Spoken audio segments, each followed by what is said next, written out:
ঠাকুরগাঁওয়ের বালিয়াডাঙ্গির নগরভিটা সীমান্তে বিএসএফের গুলিতে বাংলাদেশি যুবকের মৃত্যু।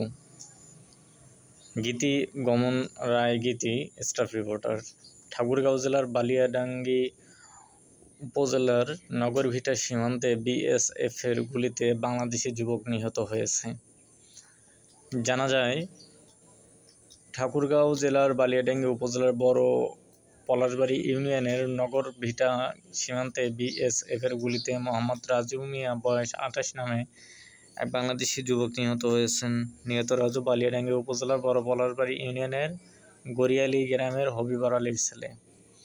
এ বিষয়ে বালিয়াডাঙ্গি থানার অফিসার ইনচার্জ ফিরোজ কবির বলেন, ঠাকুরগাঁও 50 বিজিবির বালিয়াডাঙ্গি উপজেলা নগরভিটা সীমান্তে পিলার নম্বর 376/5 নামক স্থানে 4 জুলাই বৃহস্পতিবার রাত 1টার দিকে গরু চোরা কারবারি করতে গেলে গুলিবিদ্ধ হন রাজু। এতে ঘটনাস্থলেই নিহত হন তিনি।